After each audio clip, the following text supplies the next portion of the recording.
Aloha friends, family, and food foresters. This is Tutu Signs, sharing a very unpleasant truth about some research that's going on here, and with the idea that I want to encourage more of us to create food forests that has fungi growing in the soil. The fungi may be our only hope. So there are toxic chemicals. Let's see what he says. This is Charles Cornish Dale. What if a single exposure to a toxic chemical could have effects that continued to ramify for 20 generations, causing chronic disease symptoms that got worse, not better, as time passed?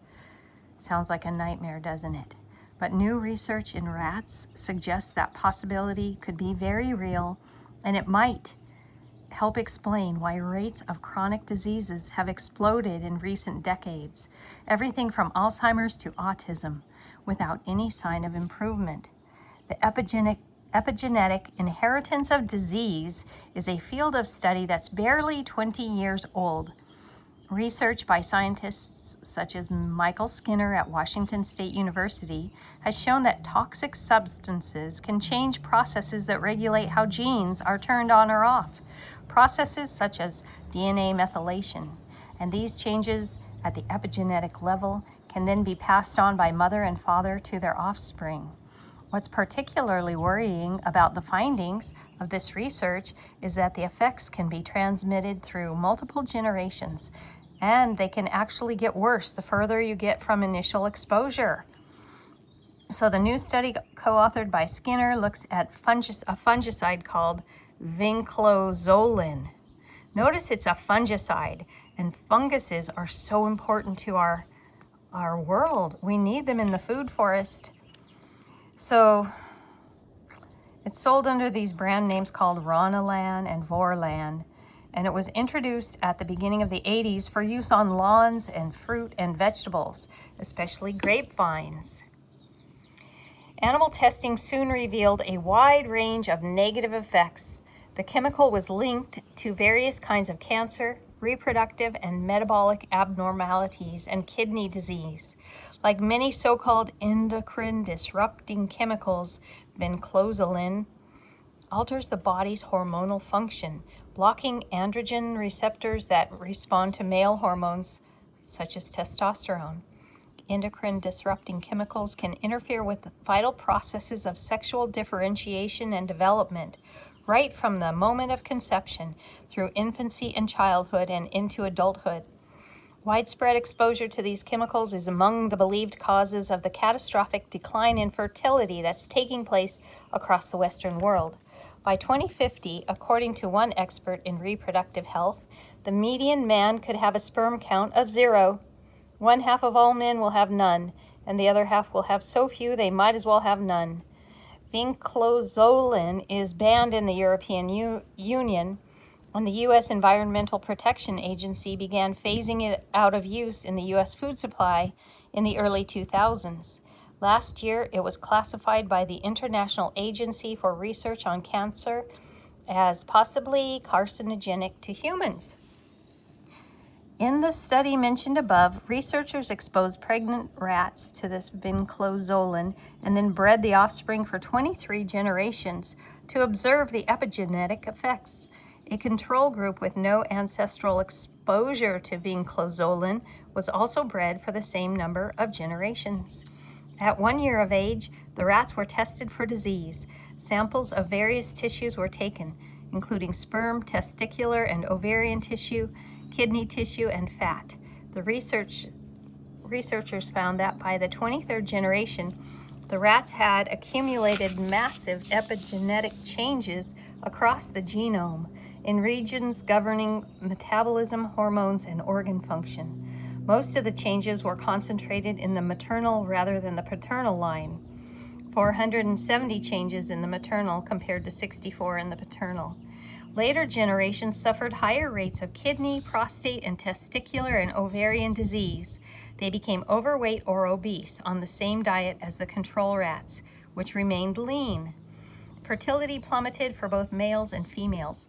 Birth complications increased and sperm counts decreased significantly. At about the 20th generation after exposure, it became harder and harder for the females to give birth successfully. Either the mother would die in childbirth or the entire litter of pups would die. If the findings of this study were directly transferable to humans, we could expect to see worsening changes for hundreds of years, more than half a millennium, in fact, after initial exposure.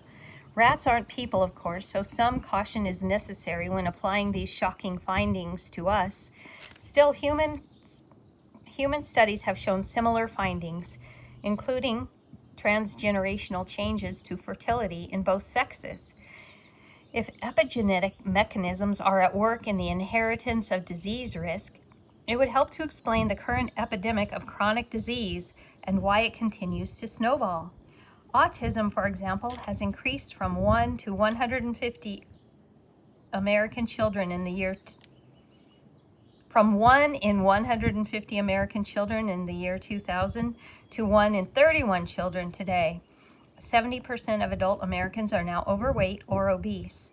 The diseases the rats fell prey to are some of the same chronic diseases Americans and people throughout the Western world suffer from today. And this is just one chemical. There are thousands, even tens of thousands, that we're exposed to now on a daily basis. Many are already known to be harmful, but the vast majority have little to no safety data whatsoever. They've never been tested. We simply don't know what they're doing to us on their own or in combination. If the epigenetic inheritance of disease is real and cuts anywhere near as deep as this new study suggests, we'll need a total rethink of the way chemicals are tested and regulated. At present, regulators barely consider the transgenerational effects of exposure to chemicals, and they certainly don't consider the knock-on effects of 10 or 20 generations down the line. That will have to change. And we also have to reckon with the unfortunate truth that even if we eliminate harmful chemicals, their effects will be with us, passing down the generations silently and imperceptibly by means of processes such as DNA methylation. New diagnostic tools and treatments will be needed to identify harmful changes and put an end to this toxic inheritance. So the author of this article from the Epoch Times is Charles Cornish Dale, aka Raw Egg Nationalist, and he's the author of the Eggs Benedict option. So I just wanted to point out to you that we have fungi growing in our soil in a forest, and fungi can break down all kinds of chemicals. I believe that fungi are our hope for the future. So this is one of the reasons why food forests are so magnificent. They can restore health to our human bodies and to the earth.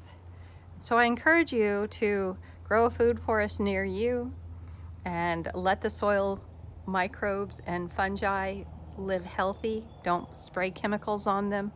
And if you would like to learn how to grow a food forest in 8 steps, please check out my other YouTube channel, Food Forest University. And I wish you all aloha